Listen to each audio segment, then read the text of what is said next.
It was a quiet, crisp morning at my ranch when the knock on the door came. It was loud, urgent, and unmistakable, but it wasn't a typical visitor.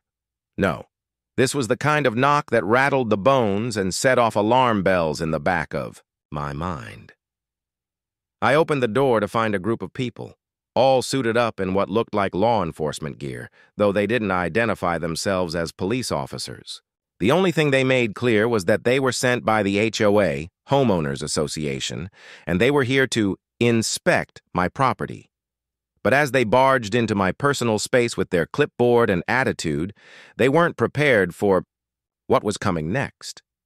What the HOA didn't know was that I had a few uninvited guests on my ranch that day.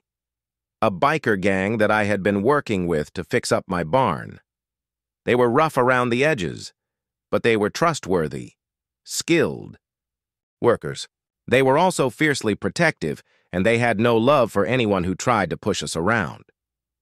The moment the HOA representatives stepped past the gate, my biker friends, who had been sitting just out of sight, saw the confrontation unfold. They didn't hesitate for a second. Bursting out from behind the barn with their leather jackets and roaring engines, they surrounded the would-be cops with a display of sheer power and intimidation. The leader of the group, a massive guy with a thick beard, looked the HOA rep dead in the eye and said, "You didn't think you'd be walking into a war zone, did you?"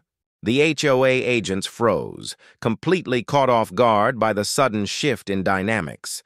The look on their faces was priceless. They went from all authoritative and confident to looking like they had walked into a nest of angry hornets. The leader of the biker gang didn't back down. He informed them that if they didn't leave right then and there, things would escalate in ways they weren't ready for. In the most polite but menacing way, they were told they were trespassing and needed to get off the property before the situation got ugly.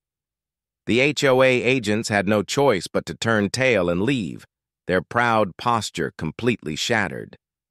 As they retreated, I turned to the bikers and laughed. "That was a good show, guys," I said, grateful for the unexpected support. The bikers just grinned, knowing they had made it clear. The HOA wasn't going to get away with pushing anyone around on my ranch. It was a moment of unexpected victory, proving that sometimes the most intimidating thing isn't a suit and tie, but a gang of loyal bikers.